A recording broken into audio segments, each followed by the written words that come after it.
What's up guys, so nothing new is going on. Streamers are coming back and doing the VOD reviews. So last night Drop was back on streaming and he was doing the VOD review and he was talking about things related to the com. So let's start the video with Drop and Monsoon. Any org offers? Nothing too crazy.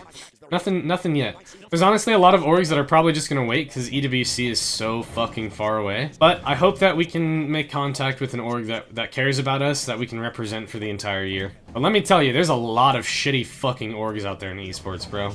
Like, I've already said this a lot, but there was one org that wanted to give us 1,500 bucks each one time for one event and take 20% of our prize winnings. $1,500 one-time payment for championships representation for 20% of prize pool. We would have had to pay them $120,000. Dude, yeah, no, I'm glad. I'm glad that, like, Fun and I were like, yeah, let's just believe in ourselves, bro, because that's criminal. I'd rather commit fraud. No, literally. I'm real glad that I spent so much time, like, for all the OG homies that have been hanging out in my stream every day. Like, we spent literally 10 hours over the course of 2 days. Okay, look.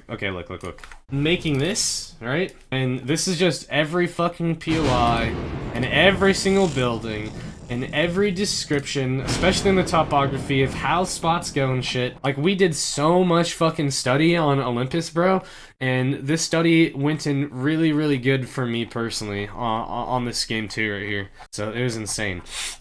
Like, we did 107 fucking pages of this shit on the stream. And so, like, when I saw this zone, I was like, oh, bitch, bet. Like, we got to this spot and we were like, damn, it's a little more north here, but this spot's so good regardless. And then we moved into the underground tunnel system, which I guarantee you nobody knew about. Like, even in ranked, zones aren't fucking going there. And so we were just here walking across fields. We were like, yeah, bro, this is fucking lit. This is lit. This is where we're gonna go.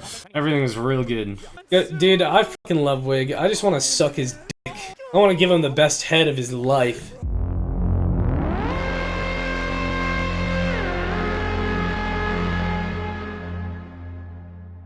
This game right here was the turning point, chat. This was the turning point where, like, I was like, dude, I'm like done playing Edge. Like, Edge felt like shit. This game right here. And it's because we were landing stacks, right? Like, we just had, bro, we had the Doom fucking quadrant on World's Edge. Like, bro, we have SR at Dome, who, like, they actually got out fast, and so did Unlimit this game. But, like, we're trying to play an Edge with fucking literal just, like, brainworm fucking macro. Like, this Gen G has no macro, chat. They play no console, and they just run around the map, like, collecting Evo. It's like they're just, like, on, like, a scavenger hunt. Like, they're just, like, looking for Evos and, like, looking for, like, loot. They just don't play the game at all. Real quick before we watch our VOD of this, like, this whole game, we're just forced to essentially, like, play keep away with Gen G. Because they're sitting here in Geyser, right, on this edge. They end up going to Tunnel,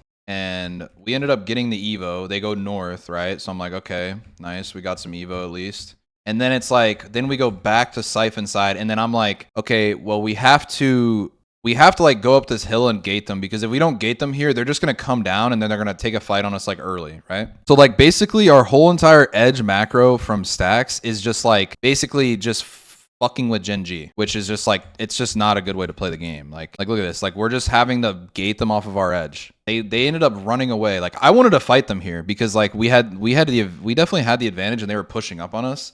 But then they just run away, of course. There was multiple times where we encountered Gen G on edge and they just would not fight us. Like, they would always run. Like, always run. Okay, Keon didn't have nades, but obviously you can't see our POVs. But like right here, like, would have had Gibby ult because I didn't use Gibby ult. So it's like, I would have just been able to just like absolutely fucking decimate Alliance. We would have just probably ended up crossing and just wiping them on that side. Like, we would have been climbing around this timing. You can see right here. So I got Kraber. So right here, if I get Bub down, we would have had Bub until 24 on the clock.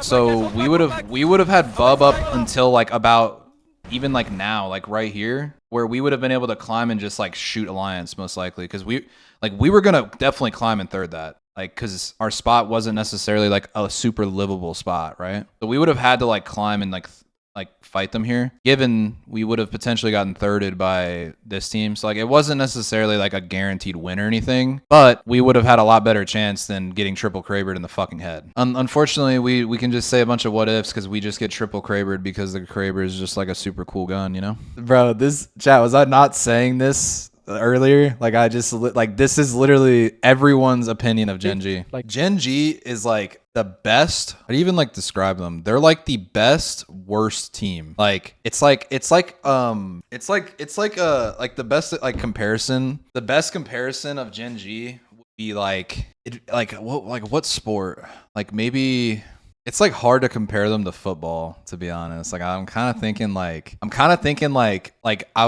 would compare them to like a boxer, I guess. Like there's probably certain boxers or MMA fighters where they have like the craziest physical attributes of all time, right? Like they're just like fucking strong as shit, big as shit, huge reach, but they have like no technique at all, so they just like lose. Like that's like Gen G. Like they're just like insane mechanically, like they have like insane aim, they're, you know what I mean? But it's like everything else, it's like they have no technique, you know? They just don't know how to utilize it properly. So they're just like, they just are bad. Like they're not bad, you know what I mean? Like they're obviously a solid team. Like they're like really good team fighting, and then just like everything else is like it's like they, you know, that like meme where like it's like God gave you like a bunch of this and not much of this. It's like God gave them a bunch of fucking good aim and like just confidence, but just gave them like zero macro or zero brains. Like, you know, it's like that. Like he accidentally spilled too much in the fucking like the mechanics area and just like didn't give them anything else and other shit.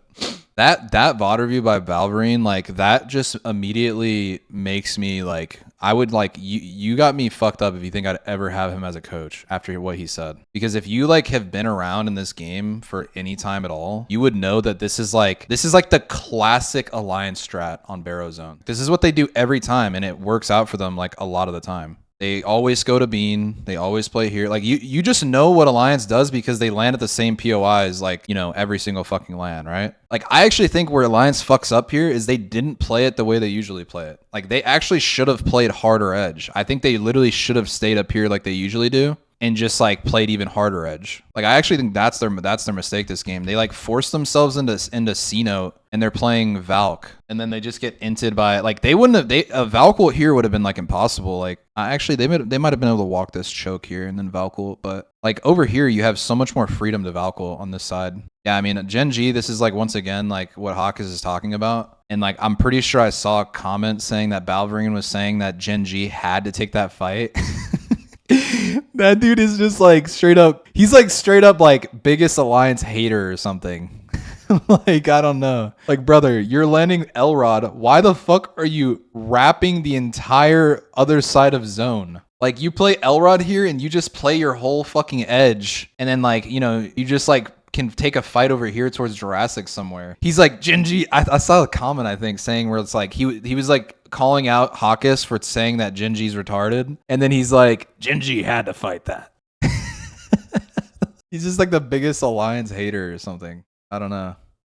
They're playing Alter Bang Caustic, and they actually just have effect on like the fucking bitch anchor roll. Wait, that is actually wild. I'm not gonna lie. You have effect, who's like arguably like one of the best like mechanical like confidence players. Like effect must be like inting or something. Like why the fuck do they have this guy on Caustic, bro? And Hawkes on Alter. Like dude, I'm putting effect on Alter, and I'm putting effect on Alter. I'm playing Bang on M&K, and I'm putting fucking Unlucky on Caustic because he's just used to playing Castle and shit. That's pretty cooked. Holy Genji. Oh my god. Hey, wait, it was Genji again, bro. It was Genji again. I can understand now why Alliance was just like talking hella shit to Genji, because they were just like constantly just fighting them. It's fine, as long as you follow. So I mean, like this game, if Balverine was roasting them for this game, this is understandable. You're landing Survey, you're trying to play Zone, but then you go Landslide. And you're just like fighting in Landslide. And then you're playing Tunnel. Like this is not a good spot for a Zone team. Like not a good spot for a Zone team. Like when you play a spot like this, you're guaranteeing that you're gonna get inted from Landslide. They kind of just sit here in Tunnel and just do nothing for like a while. Who would have thought you'd see a LAN where I'm VOD reviewing Alliance, just seeing like such like beginner mistakes like out of Alliance? It feels like they were definitely off this LAN. I mean, going into this LAN, maybe not going into this LAN. I would say Falcons was probably the best team going to this LAN, but like Alliance was pretty fucking close. Like, you know, with everyone considering them to be like the best team in the world. Dude, okay, yeah, effect is just off right here. Like, dude, what the fuck is effect doing, brother? What? He can't put his zip down. Like he's like fucking tweaking on the zip placement, so he just slides out of the doorway and just fucking dies. Dude, by the way, JMO, by the way, if we would have lived this bubble, we would have probably been able to just fucking decimate Alliance. We might not have won the game, but we would have gotten more points. You know who always, like, you know what's like funny, the funniest part about after every LAN, you know the people, Chad, do you know the people who talk the most like after LAN? Like, as in like they talk like how do I describe it? It's like talking shit, but it's not talking shit to anyone specifically. It's like they like talk like Hal, you want to hear what I have to say? I was gonna say, Hal, it's always the people that don't play at the LAN that like talk the most. Like they talk the biggest. And you probably know exactly who I'm talking about. I just saw some clips of some people that didn't play at LAN talking like just talking crazy, bro.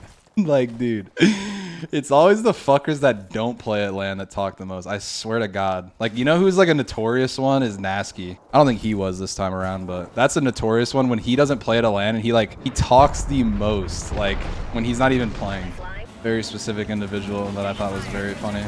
Let me know your thoughts on this video in the comment section, and if you are new here, make sure to leave a like and subscribe to my channel for more interesting video. Hasta la vista, baby.